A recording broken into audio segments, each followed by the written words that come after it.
soccer. Uh-oh. Oh, we're good.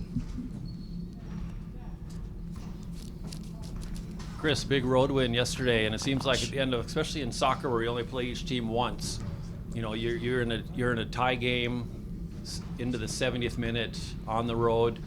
Getting a result in that situation is really what can separate a team that wants to win a regular season championship from one that's struggling, or I guess fighting for second, third, fourth. So how big was that yesterday to late in the game come through in that moment to pick up 3 big points on the road? Yeah, huge win, and it wasn't like it felt like we were starting to, dominate the game. It was pretty even going back and forth. I thought they defended very well, and so it was just, where's this thing going to come from? And the fact that, again, we met at halftime, we talked about that extra ball in the final third, try to get to an end line. If we can get a corner, great. If not, cut it back, score that way. And so to get the set piece, and then Jay's work on the set pieces has been remarkable, and that's what led to the goal. And so Kayla was on fire for the whole week. I thought she was practicing extremely well, so honestly, no surprise that she got that goal when she got it. So very happy that it came along. And then on the other end, Charlie and Bayless were absolutely tremendous too. Coach, couple conference games under your belt now. Now you've had a chance to watch quite a few of those. How do you feel like you guys kind of rank up with the Big Sky so far? Good. I feel like we're doing a pretty good job, but it's Big Sky soccer, right? As we saw in the last one, I mean, teams can hang around, and it's stay focused, stay disciplined. I thought that was the best part of this group. Nobody was panicking at halftime. It was just tactically, what do we have to do? It doesn't have to be try harder. It's not try harder, be smarter, and then execute, and that's exactly what they did, and that's experience, because experienced teams know how to do that, and when you got leaders like Charlie on the team, it's easier to do it.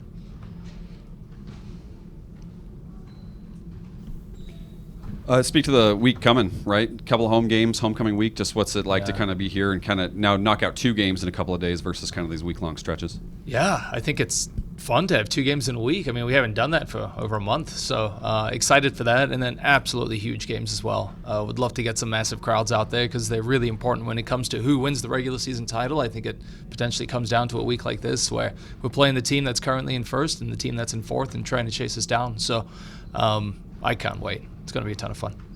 Similar question for you, Charlie. Just what's it like kind of, A, starting conference off so well, but then B, kind of getting 2 home games here that can really kind of set the tone for the rest of conference play? Yeah, it's really exciting. I'm super stoked to see how we perform against Idaho and Eastern. I think it's a really good test for us. I also think it's what Chris and I were talking about earlier. It's like an Oregon State, Boise State game where we can really show what we know, but we have to show up ready for these games. It's exciting.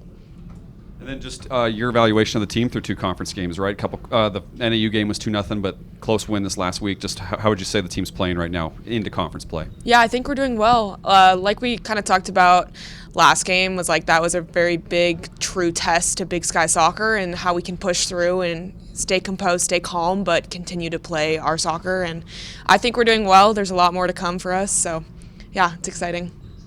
I think, Chris, you've obviously touched on the people kind of stepping up as injuries have happened, things like that. But just as the team has stayed consistent through all that, what's been the biggest key for that? So even some players maybe seeing minutes that they wouldn't normally have seen. I think it's the way that we train behind the scenes is the most important piece. If we're training at a high level all the time and everyone's getting challenged and pushed and they're frustrated that they're not playing, then that means that they're ready when they are playing. And so, I feel like every time that we're out there, they're getting challenged, and there's no complacency in the environment. And that allows us to just, when one steps out, one steps in, and we just keep rolling. So really pleased with the depth. There's even more of it because there are people who still want to play. And we're getting results, so couldn't be happier. With the conference tournament in about a month now, you start thinking about it at all, or still lots of soccer do it. played? You still need 2 more wins to get there, right? You need on average 12 points to make it in. That means 4 wins, and we're 2 wins in, and so got to pick up 2 more somewhere along the way. Once we do that, then I can start thinking of other things. But my process is win the 4 games. Once you've won the 4 games, try to win the regular season title. Once you've done that, then you can focus on playoffs. And we'll have about a 10-day stretch to get ready for playoffs, assuming we make it there. So fingers crossed we can pick up 2 wins this week and then just take care of that business and then start focusing on trying to win a title.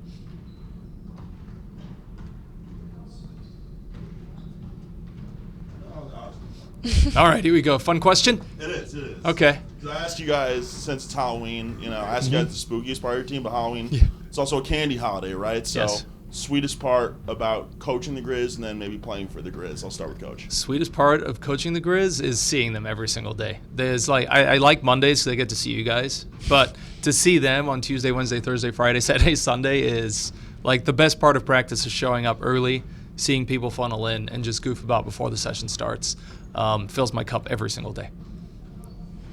Yeah, I'd have to really add on to that. I mean, these past weeks we've been like highlighting seniors, and it's made me really reflect on my journey here and how just like blessed I feel to be a part of this program. Such great girls, such great relationships on and off the field that last forever, and Such great coaches.